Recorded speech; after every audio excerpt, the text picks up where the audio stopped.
Praise the Lord.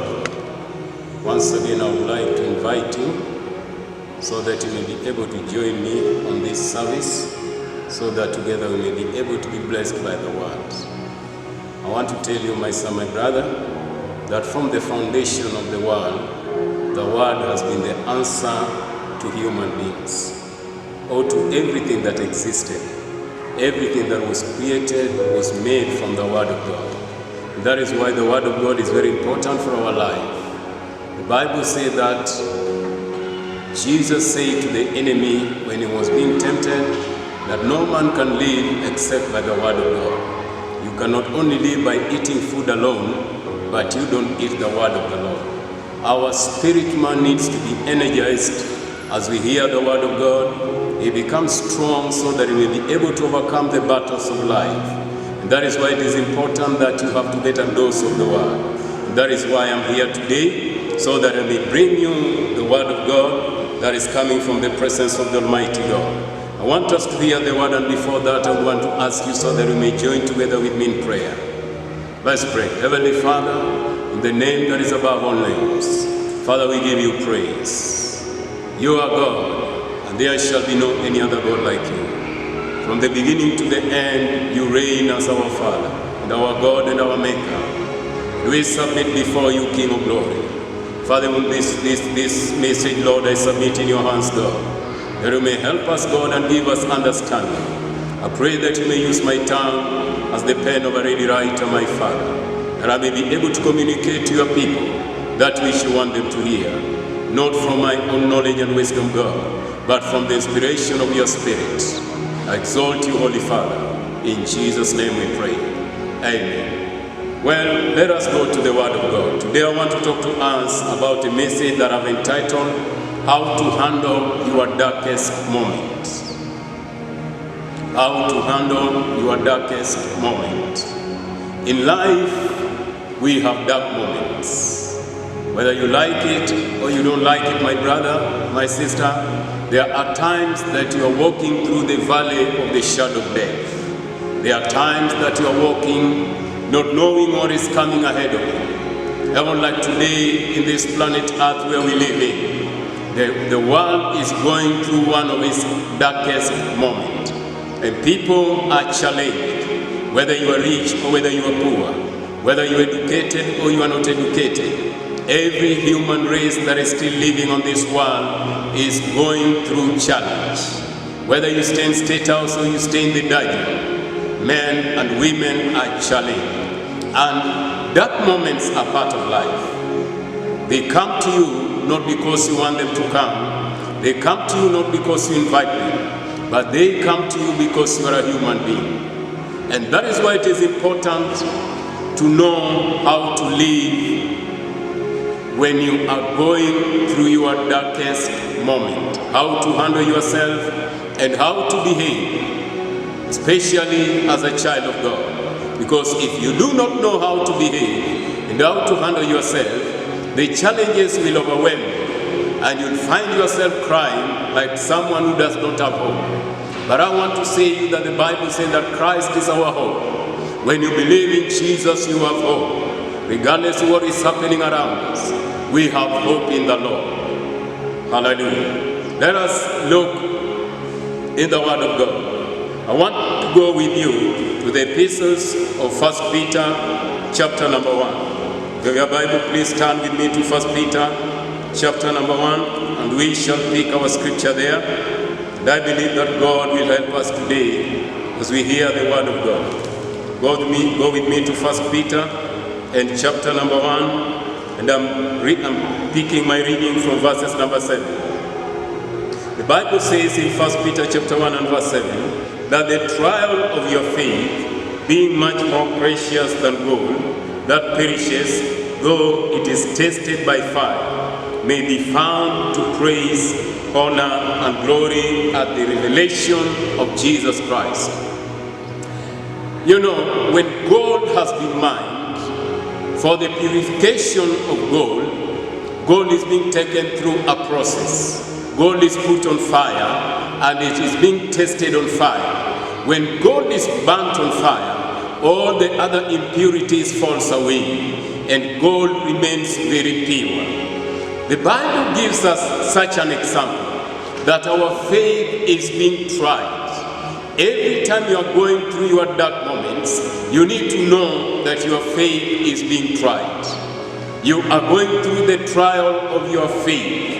And we need to understand that even though we are going through these trials of our faith, the end results or the end target is not that this trial should cause us to fail, but as children of God, we should be strengthened that when we go through these trials, we are able to reach the other end when we have succeeded. The trials that comes against us, their purpose or their intentions is not to cause you to fail, but to help you to succeed. I want to tell you that when Jesus had been crucified on the cross and the disciples remained, their faith was being tested. Will they stand or will they fail? And you find that some of them were not able to stand. Some of them were running away because of what had happened to their Lord. You know, they had faith that Jesus was the one who could protect them. But after he had been crucified, many of them were afraid when they were going through the testing of what they have believed. And you see some of them running to a city called Emmaus, and Jesus is meeting them on the way, but they were not even able to discern and to know that it's Christ who was walking and talking with them. Many a times when we are going through trials, many people forget about their God. We forget about our faith. We forget about the ability of Him that called us and saved us. But I want to tell you that the trial of your faith will not finish you, but it will strengthen you. That moments only come to try it. They come to see if you are able to stand or you will not be stand. You will not be able to stand. Let us continue reading verses 8. The Bible says, whom having not seen you love, though now you do not see him, yet believing, you rejoice with joy inexpressible and full of glory, receiving the end of your faith, the salvation of your soul. When you stand, when you are going through trials, when you are going through dark moments, my brother, my sister, you will receive the end of your expectation. You will receive the end of your faith, what you believe in. You will receive the end. If you do not give up and you do not surrender to hopelessness or to despair, I can guarantee you that God will see you through the end of the journey. You will not be able to fail, but God will uphold your hand and help you to succeed through every kind of trial that you are going through. So don't give up. Stand therein and let hope be there. There are a number of things that I would like to look with you today that can help you to stand at your darkest moment. There are some things that you need to know and to do to help you stand when you are going through hard times, when you are going through dark moments. And the number one thing that I would like to tell you, every time that your faith is being tested, or you are going through trial, or you are going through your dark times, one of the things that you need to have is called worshiping God. We need to be worshipers of God, regardless of what we are going through. Even if you are lacking, you need to worship the Lord. Even if you are going through pain, we need to learn to worship our God. Let us go with you to the book of Job, chapter number 1. This is one man that went through a lot of dark times. He went through a lot of dark moments in his life. But I love how Job behaved. Many of us don't behave that way when we go through dark moments. When we go through dark moments, we complain, we blame people, we look for reasons why things are happening. We are not comfortable in the Lord. We do not have the peace of God reigning in us. But look at this man called Job. In Job chapter 1 and verses number 20, the Bible said this man was going through hard times. In verses 20, the Bible said, then Job arose. Job arose from where he was. When messages came to him that his cattle have been stolen, his camels are gone, his children are dead, and everything that he could put his trust on has been shaken. Just like the Bible says, what will a righteous man do when the foundations are shaken? You know, when the Bible says the foundations, when they are shaken, it means there is no more life. There is no more hope. Everything that you stood on has been shaken. So Job was in such a situation when all his foundations were shaken. His financial foundation was shaken, his family foundation was shaken, his wealth was shaken, everything that you look at and have confidence in was shaken. And the Bible said in that moment, he arose from where he was, and he tore his robes and shaved his head. And you know, when he did this, I thought after doing all this, he would begin to cry and lament and blame God. But the Bible says, and he fell to the ground and worshipped. And he said, naked I came from my father's womb, and naked shall I return to him. Shall I return there? One of the things Job knew, that when he came in this earth, everything that many a times we take our faith and put on are things we just found here. We didn't came with them. We didn't come on earth with anything. So after everything is gone, he discovered that there is one important person that is still remaining, and that is his God. And then he decided, what I'm going to do, I'm going to worship my God. I want to tell you, the most important thing that you need to have in your life as a believer and as a child of God is that when your dark moments comes against you, learn to worship God.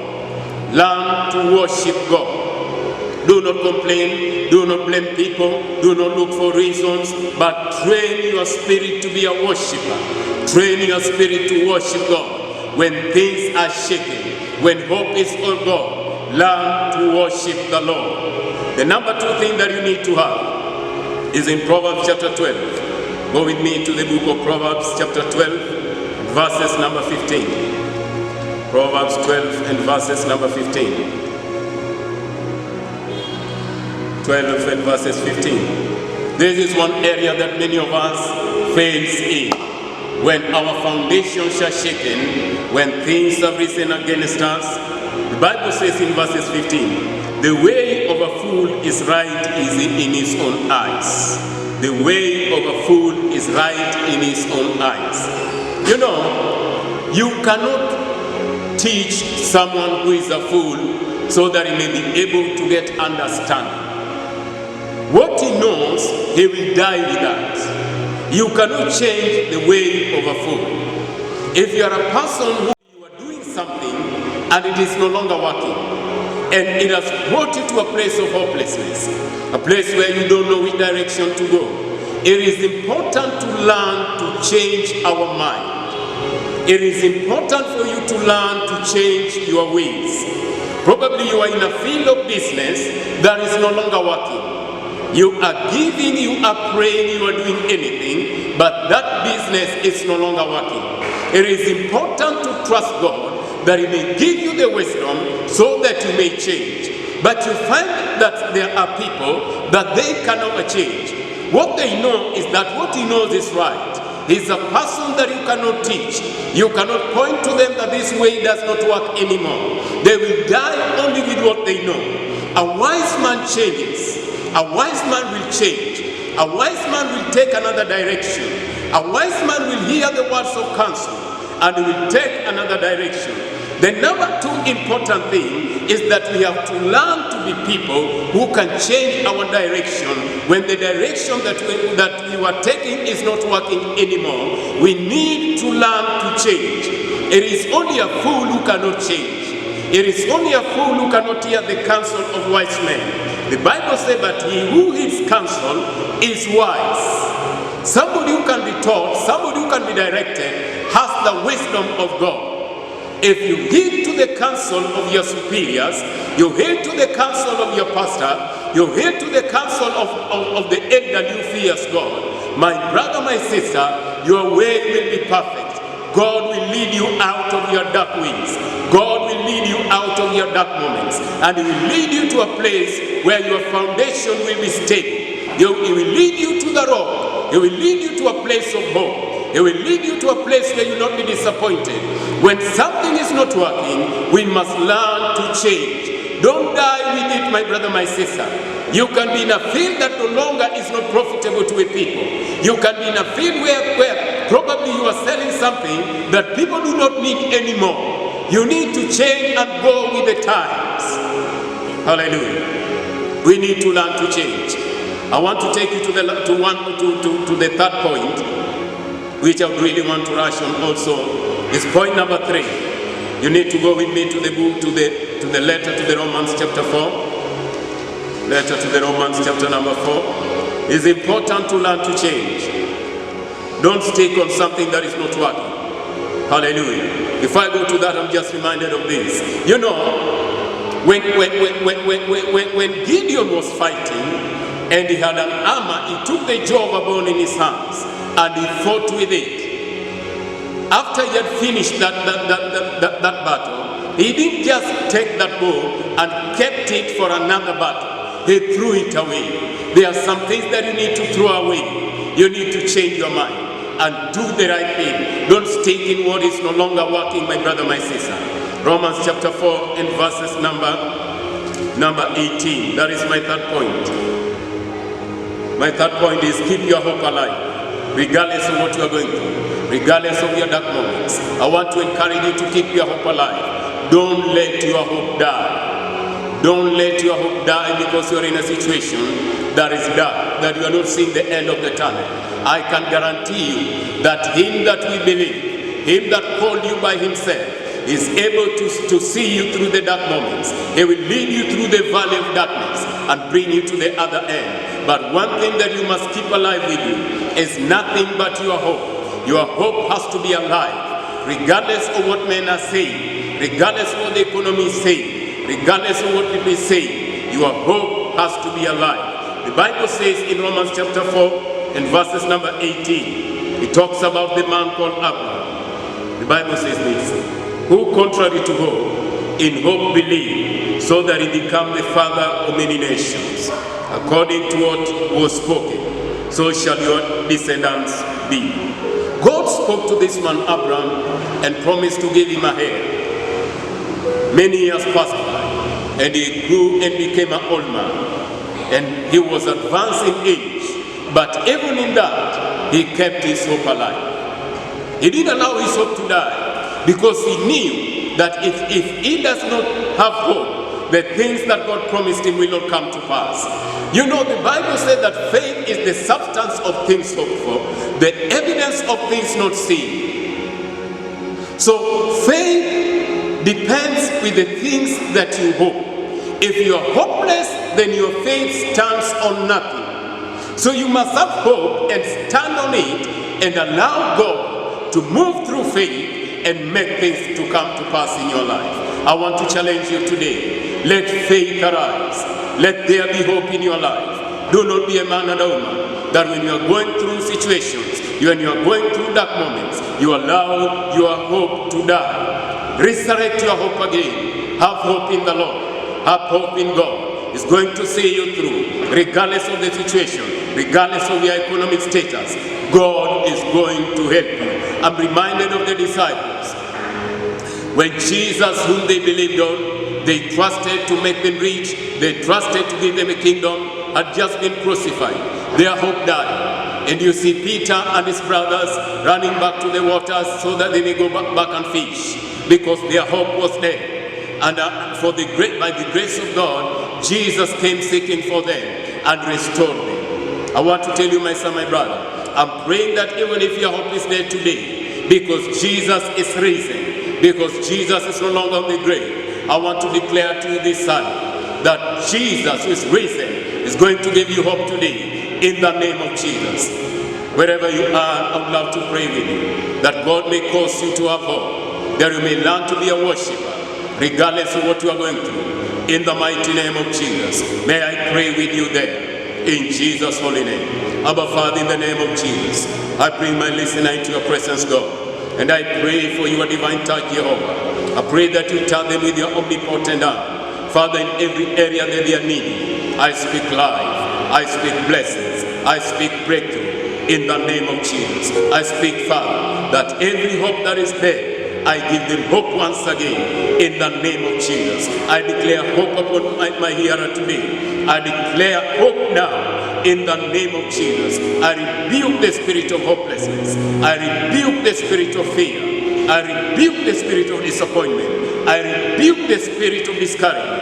And I declare that the Spirit of God is coming upon you, and life and hope is coming upon you once again, in the name of Jesus Christ. God bless you. God bless you until we meet in the next service. The Lord be with you.